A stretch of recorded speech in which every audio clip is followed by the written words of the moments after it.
Obrigado por você ter adquirido este CD. Oramos pedindo ao Pai que lhe conceda espírito de sabedoria e revelação no pleno conhecimento da verdade, edificando e fortalecendo a sua vida com a mensagem aqui contida. Ouça agora o estudo A Verdade sobre o Natal, com o pastor Cláudio, do Ministério Rei Jesus.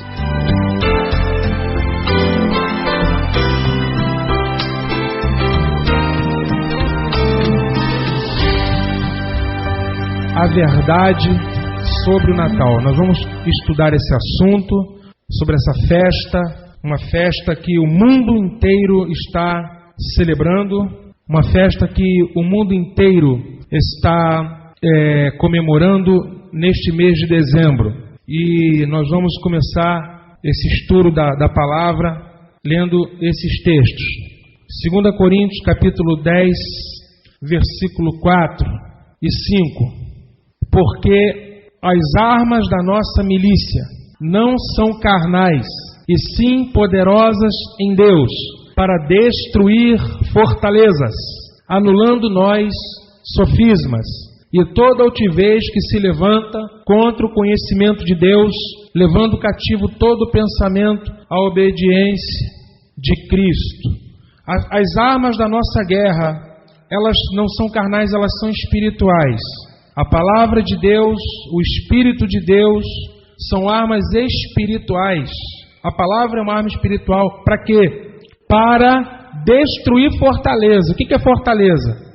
Gente, fortaleza é algo que se estabelece na mente, elevado, um lugar difícil de conquistar. Isso é uma fortaleza. Nos tempos antigos, os povos se abrigavam em fortalezas. Quando Davi conquistou Jerusalém, Jerusalém era a fortaleza dos jebuseus. Era um lugar difícil de entrar. E essas fortalezas que se estabelecem na mente são enganos, mentiras, tradições, sofismas que se estabelecem na mente e que faz com que as pessoas tenham dificuldade de compreender a verdade. O que derruba uma fortaleza não é canhão, nem é espada, mas é a palavra de Deus. Só a palavra de Deus pode penetrar e destruir uma fortaleza. Sofisma é um engano. A palavra de Deus anula o engano. Então, irmãos, vamos deixar a palavra de Deus demolir as fortalezas da nossa mente e anular os sofismas estabelecidos no nosso coração. Mateus 15:3 diz assim: Ele, porém, lhe respondeu: Por que transgredis vós também o mandamento de Deus por causa da vossa tradição? Existem coisas, mandamentos que estão na Bíblia, e estes mandamentos de Deus para nós temos que cumprir. Mas existem coisas que são tradições, que são coisas criadas pelos homens, estabelecidas pelos homens, e que acabaram tomando a forma de cristão, como se fosse cristã. O Natal, por exemplo, é uma tradição que não veio de Cristo, que não é um mandamento da palavra, e sim uma tradição. Então nós vamos hoje falar sobre essa tradição, desmascarando essa tradição, revelando as suas origens. 2 Coríntios 13:8 diz assim: Porque nada podemos contra a verdade, senão em favor da própria verdade. Queridos, uma mentira, ela pode prevalecer contra muitos durante muito tempo, mas ela não pode enganar a todos durante todo o tempo. Vai chegar um momento em que a mentira tem que cair por terra, e a hora da mentira cair por terra é agora, é hora de cair a Babilônia. Por isso que nós estamos aqui pregando a palavra para demolir fortalezas. Ninguém pode ir contra a verdade. A verdade provém de Deus. A verdade procede de Deus. A verdade é a palavra. Então nada podemos contra a verdade, senão a favor da própria verdade. Podemos estar a favor da verdade, mas não podemos prevalecer contra a verdade. Amém, amados? Bom, queridos, lidos esses textos, vamos fazer alguns questionamentos com respeito a essa festa chamada Natal. Algumas perguntas são importantes de serem feitas. Primeiro, o Natal é uma festa bíblica ela está na Bíblia, é uma festa ordenada por Deus, seja no Antigo ou seja no Novo Testamento? É o Natal uma festa cristã? Se não, por que a cristandade comemora? Por que nessa época do ano existem até árvores de Natal, pisca-pisca, nas igrejas? Se é uma festa cristã, por que tanta gente não cristã comemora? Por que tem tanta gente que está nem aí para Jesus, está nem aí para Deus, comemoram? Algumas perguntas são importantes serem feitas. Está na Bíblia? Jesus instruiu os seus discípulos a celebrarem essa festa? Porque veja, Jesus deixou, amados, mandamentos com respeito a algumas coisas. Por exemplo, ceia. Ele mandou partir o pão. Então, a ceia é uma ordenança, porque a igreja de Cristo deve partir o pão e tomar o cálice. É uma ordenança. O batismo é uma ordenança. Ele disse, façam discípulos, batizando-os. Então, é uma ordenança o batismo. Mas e o Natal? Jesus mandou celebrar, os apóstolos celebraram. Será que existe na Bíblia algum registro de Paulo, Pedro, Tiago, João celebrando essa festa? Ou mandando a igreja celebrar? Amados, existem registros na igreja do primeiro século em que o Natal tenha sido celebrado. Você, quando folheia a sua Bíblia no livro de Atos, você vê algum relato da igreja celebrando o Natal? Nas cartas os apóstolos mandam celebrar. Então, meus amados, são perguntas que nós temos que fazer. Quando e como esta tradição entrou na igreja? Se Jesus nunca mandou celebrar, presta atenção, porque você precisa aprender a pensar. Um cristão precisa aprender a pensar. Ele precisa aprender a raciocinar. Nós recebemos tradições que nem sequer questionamos as suas origens. Ou recebemos sem verificar as suas origens, de onde procedem. Se Jesus nunca mandou celebrar Natal, se os apóstolos nunca mandaram celebrar Natal, se a igreja primitiva não há registro dela ter celebrado Natal, uma pergunta se impõe: como e quando essa tradição entrou na igreja? É isso que nós vamos procurar responder ao longo desse estudo. E na segunda parte nós vamos procurar responder quando Jesus nasceu. Amém, amados? Muito bem, que Deus nos ajude em nossa exposição. Para isso, nós vamos usar a Bíblia e também as enciclopédias. As enciclopédias são fontes históricas da história. São coletâneas de informações confiáveis. As enciclopédias. Nós podemos buscar as informações históricas. No Brasil tem a Enciclopédia Barça, a primeira enciclopédia brasileira. E você, com acesso à internet, você pode entrar naquela biblioteca da internet a respeito do Natal e você vai ver que essas informações todo mundo tem, parece que menos a igreja. Os estudiosos sabem que o Natal não é uma festa cristã, os estudiosos sabem que provém do paganismo, mas a igreja parece não saber ou não quer saber.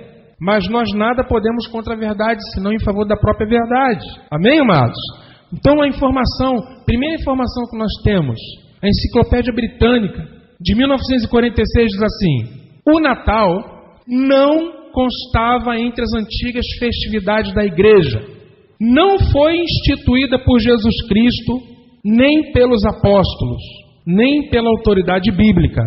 Foi tomada mais tarde do paganismo. Creiam os senhores, isso é verdade. Vocês não ouviram errado. O Natal foi tomado posteriormente do paganismo. Não constava das antigas festividades da igreja. A igreja celebrava Páscoa, a igreja celebrava Pentecostes, a igreja celebrava tabernáculos, mas a igreja nunca, no primeiro século, nunca, no segundo século, nunca, apenas no quarto século, se tem notícia do Natal ser instituído como uma festa, mais de 3 séculos depois. Por quê? Porque a igreja tem uma história. A igreja tem 2000 anos de história. A igreja não nasceu ontem.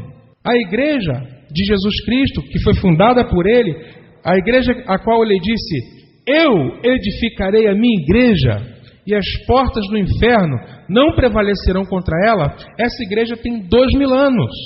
Desde que Cristo Jesus morreu, ressuscitou e enviou o seu Espírito, batizando aqueles 120, ali forma a eclesia, a igreja do Senhor Jesus. 2000 anos se passaram. Enciclopédia Americana, edição de 44, diz: o Natal, de acordo com muitas autoridades, não se celebrou nos primeiros séculos da igreja cristã. Veja, queridos, que apenas no 4º século, o costume do cristianismo não era celebrar o nascimento de Cristo, e sim a sua morte. Qual foi o mandamento de Cristo? Tomar o pão, partir o pão, comer o pão, e todas as vezes que nós fazemos isso, estamos anunciando o quê? A morte do Senhor.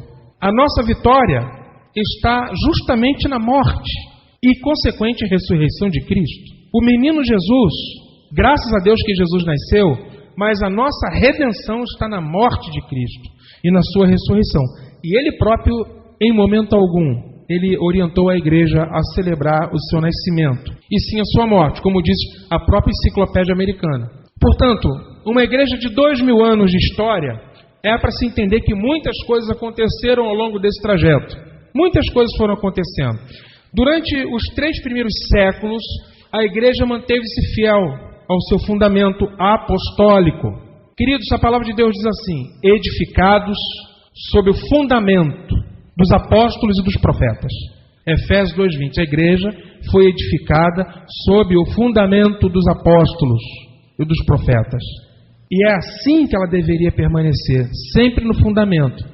Só que, com o decorrer da história, as coisas foram mudando, mas até os 3 primeiros séculos, por ela permanecer fiel ao seu fundamento, ela foi muito perseguida, a igreja ela foi martirizada. Irmãos, a história nos mostra que houveram 10 grandes perseguições, somente ao longo da história da igreja, 10 grandes perseguições, e cada imperador romano, eles estiveram à frente de uma delas. Uma das mais brutais foi sob Vespasiano. Foram perseguições tão terríveis, mas tão terríveis, sob Nero, por exemplo. Nero que botou fogo na cidade de Roma e colocou culpa nos cristãos. Enquanto a igreja incomodava, ela causava perseguição. Depois que ela se torna morna, ela não incomoda os homens, ela passa a incomodar a Deus, porque Deus tem vontade de vomitá-la. Mas enquanto ela está no fundamento, ela não está incomodando a Deus, pelo contrário, mas ela incomoda os homens. Ela agrada a Deus e incomoda os homens. Se a igreja quer agradar a Deus e incomodar os homens, né, ela deve sempre permanecer no fundamento dos apóstolos. Quando eu digo incomodar os homens, são os homens tomados pelo espírito de Satanás, os homens que estão vivendo nesse mundo, né, com o espírito desse mundo. Até que no século IV, o que aconteceu? O imperador Constantino, ele teve uma visão. Qual foi a visão que o imperador Constantino teve? Ele estava indo para a batalha contra Machencio, na batalha da Ponte Milvio, numa batalha histórica. E esse imperador, que até então ele era pagão, o imperador Constantino era pagão, ele adorava o sol, ele era adorador do sol, ele servia a Apolo, ele fez um voto, ele passou vários dias no templo de Apolo, que se Apolo desse vitória, ele iria consagrar o império dele a Apolo. No caminho, ele teve uma visão no céu, e a visão mostrava o sinal da cruz, e no sinal da cruz estava escrito assim: sob este signo vencerás, sob este sinal tu vencerás. E ele entendeu que aquele sinal, aquele recado veio do Deus cristão, veio do Deus dos cristãos para ele. O que ele fez? Ele então tomou para si aquela palavra, aquela visão, e por um decreto,